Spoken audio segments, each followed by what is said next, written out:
عالیہ کی اصل حقیقت سامنے آنے کے بعد زارا اب اس گھر میں ایک لمحہ بھی رہنا نہیں چاہتی۔ اس لیے وہ فوراً اپنے باپ عدیل کو کال کرتی ہے اور کہتی ہے کہ بابا پلیز آ کر مجھے یہاں سے لے جائیں۔ لیکن دوسری طرف عالیہ ایک بار پھر زارا کو اپنی باتوں میں الجھانے کی کوشش کرتی ہے، کیونکہ وہ اچھی طرح جانتی ہے کہ زارا ہی وہ واحد مہرہ ہے جسے استعمال کر کے وہ عدیل سے زارا کے نام کی ساری جائیداد ہتھیا سکتی ہے اور پھر عیش و عشرت کی زندگی گزار سکتی ہے۔ اسی مقصد کے تحت عالیہ زارا کی پسند کا کھانا بناتی ہے اور ایک بار پھر مظلوم بن کے زارا کے سامنے رونا شروع کر دیتی ہے اور کہتی ہے کہ زارا یقین کرو مجھے کسی قسم کا لالچ نہیں، میں نے ساری زندگی غربت میں گزار دی، اسی لیے جب عدیل نے پیسوں کا لالچ دیا تو بس میں کمزور پڑ گئی کچھ دیر کے لیے۔ اس کے بعد وہ 50 لاکھ کا چیک زارا کی طرف بڑھاتے ہوئے کہتی ہے کہ مجھے یہ پیسے نہیں چاہیے، مجھے بس میری بیٹی زارا کی محبت چاہیے۔ یہاں زارا بھی عالیہ کا صبر آزمانے کا فیصلہ کرتی ہے اور اگلے ہی لمحے وہ چیک عالیہ کے سامنے پھاڑ کر پھینک دیتی ہے۔ یہ منظر عالیہ کے لیے کسی زوردار تھپڑ سے کم نہیں ہوتا، لیکن وہ زارا کے سامنے اپنے جذبات قابو میں رکھتی ہے جبکہ دل ہی دل میں زارا کو خوب کوستی ہے اور اس بات پر بھی پریشان ہوتی ہے کہ اگر عدیل نے مزید پیسے نہ دیے تو یہ موقع بھی میرے ہاتھ سے نکل گیا۔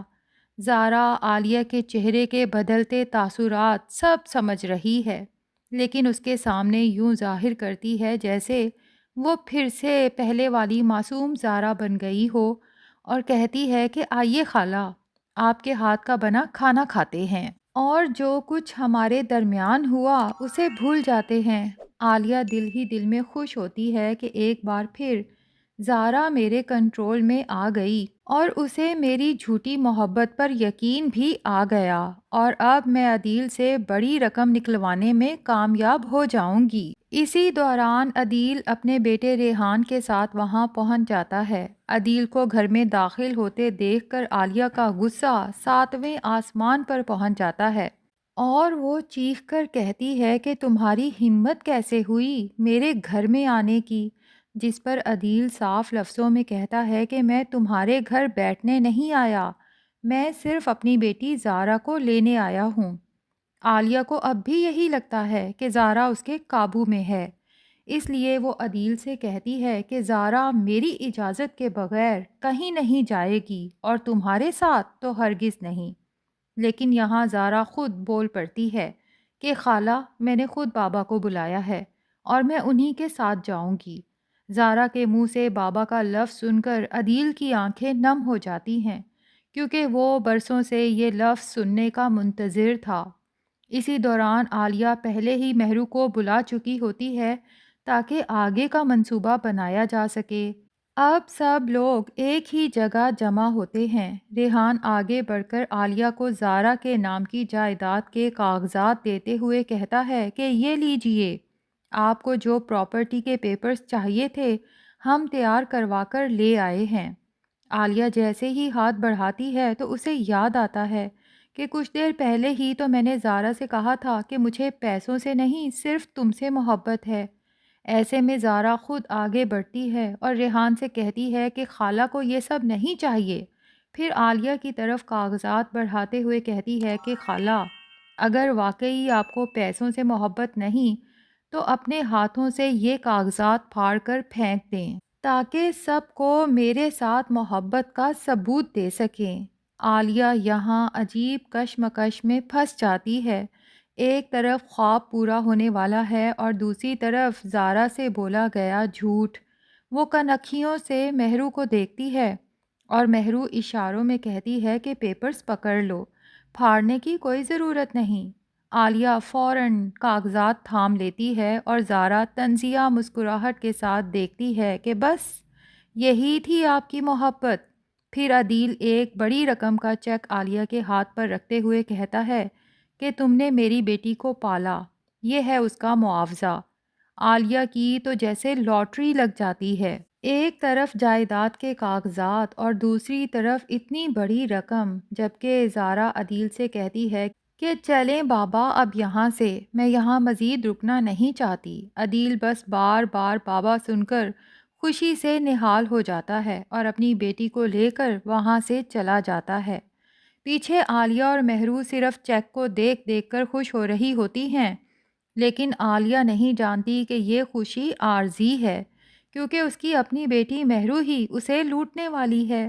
مہرو جب یہ سب سلمان کو بتاتی ہے تو سلمان فوراً نیا منصوبہ بناتا ہے اور مہرو کو جذباتی بلیک میل کرتے ہوئے کہتا ہے کہ مجھے ایک بہت بڑا پروجیکٹ مل رہا ہے، لیکن پیسے کم پڑ رہے ہیں۔ مہرو پریشان ہو کر کہتی ہے کہ میں اب کہاں سے پیسے لاؤں؟ تب سلمان اسے راستہ دکھاتا ہے کہ اس بار اپنی ماں سے پیسے لوٹو۔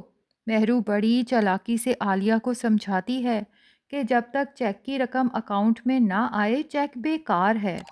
عالیہ اس کے جھانسے میں آ جاتی ہے اور چیک مہرو کے حوالے کر دیتی ہے۔ مہرو بینک جا کر ساری رقم سلمان کے اکاؤنٹ میں منتقل کر دیتی ہے اور عالیہ کو تھوڑے سے پیسے دے کر ٹال دیتی ہے۔